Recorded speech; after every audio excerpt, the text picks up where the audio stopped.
Hukum pelumas anu, najis atau suci. Karena hal ini berkaitan dengan hubungan antara suami istri. Oleh sebab itu, setiap lelaki muslim yang sudah dewasa dan setiap perempuan muslimah yang sudah dewasa, terutama bagi pasangan keluarga muslim dan muslimah, hendaklah mengetahui tentang hukum-hukum sesuatu yang keluar dari kemaluan laki-laki dan sesuatu yang keluar dari kemaluan perempuan. Adapun sesuatu yang keluar dari kemaluan laki-laki minimal ada 6. Yang pertama, kencing. Kencing karena kotoran hukumnya najis. Kemudian yang kedua, wadi.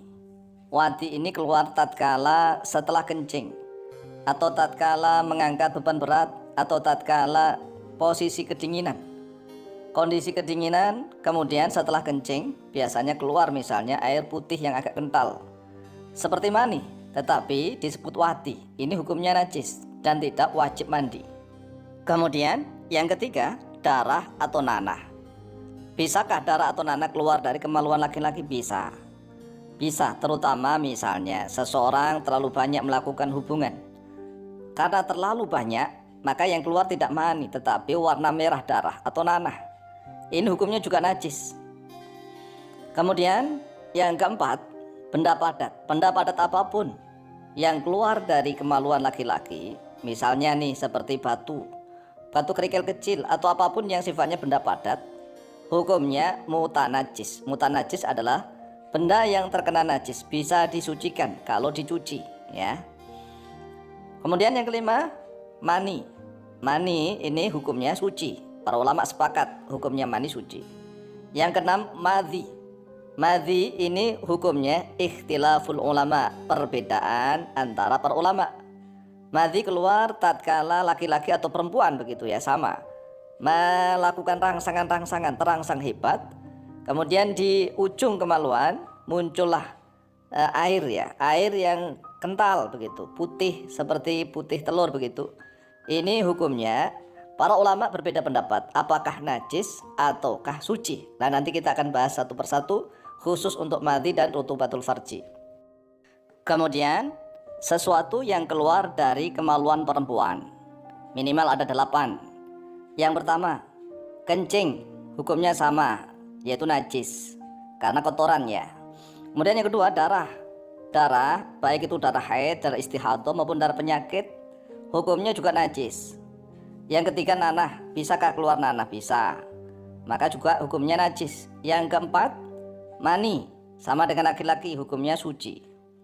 Yang kelima, keluar dari kemaluan perempuan, bayi atau anak. Ini tidak keluar dari kemaluan laki-laki, tapi keluar dari kemaluan perempuan, bayi atau anak, hukumnya suci. Suci, anak itu tidak najis. Yang keenam, benda padat. Benda padat apa saja seperti batu kerikil misalnya, atau keluar intan misalnya. Ini hukumnya sama, mutanajis. Jadi segala benda padat, bentuknya padat tidak cair, maka hukumnya mutanajis, yaitu benda yang terkena najis bisa disucikan dengan dicuci. Kemudian yang ketujuh, ifrozat, keputihan. Ifrozat, keputihan lendir-lendir. Ini nador hukumnya. Nador artinya kalau memang keluarnya dari dalam, ya dari dalam rahim, maka najis. Tetapi kalau keluarnya dari dinding-dinding itu aja, dinding-dinding kemaluan, maka hukumnya suci. Ini menurut mayoritas ulama. Kemudian 8, rutubatul farji. Karena ini teksturnya mirip mani, maka para ulama juga ikhtilaful ulama.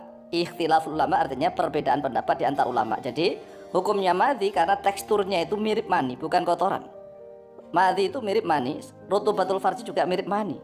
Maka para ulama ikhtilaf, ya berbeda pendapat di antara para ulama, apakah suci ataukah najis. Ada yang mengatakan najis, ada yang mengatakan suci. Ikhtilaful ulama'i fi hukmil madhi wa rutubatil farji.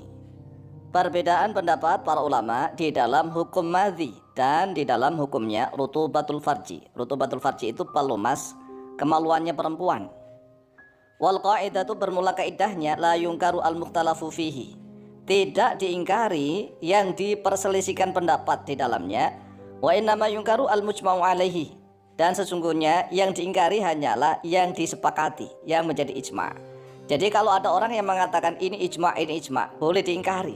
Tetapi kalau ada orang mengatakan ini ikhtilaful ulama, maka tidak boleh diingkari karena memang kenyataannya manusia itu sangat banyak sekali, ulama juga sangat banyak sekali, mereka berbeda pendapat di dalamnya. Adapun para ulama yang berpendapat mengatakan bahwa al-madhi dan rutubatul farji itu hukumnya suci, maka bisa kita lihat di dalam kitab Musannaf Abdur Razzaq. Imam Abdur Razzaq dalam kitab Musannaf beliau telah meriwayatkan dari Ibnu Uyainah dari Yahya bin Sa'id dari Sa'id bin Musayyib atau Musayyab ya, mengatakan bahwa Sa'id bin Musayyab menganggap berpendapat bahwa hukumnya madhi itu suci, dan Sa'id bin Musayyab juga berpendapat itu dikatakan oleh Sayyidina Umar bin Khattab radhiyallahu an. Jadi dalam kalangan sahabat ada Umar bin Khattab mengatakan bahwa hukumnya madhi itu suci, diikuti oleh Sa'id bin Musayyib atau Musayyab ya dari kalangan tabi'in, fuqaha wa sab'ah. Kemudian menurut pendapat Imam Syafi'i sendiri yang dinukil oleh Imam Al-Mawardi di dalam kitab Al-Hawi Al-Kabir fi bab ma yujibu al-ghusla, nasu Asy-Syafi'i rahimahullahu taala fi ba'di kutubi ala tuharati rutubatil farji. Jadi rutubatul farji di dalam sebagian kitabnya Imam Syafi'i itu dikatakan suci, dan pendapat ini dipegangi oleh Imam Baghawi, Imam Ar-Rafi'i dan oleh Imam An-Nawawi. Sebagian ulama lain mengatakan bahwa madhi dan rutubatul farji, kemudian mani, semuanya sama. Ada 3 hal yang perlu diperhatikan: madhi, rutubatul farji, dan mani, karena teksturnya hampir sama. 3-tiganya ini suci kalau menurut sebagian ulama, karena sebab keluarnya itu syahwat, jadi syahwat.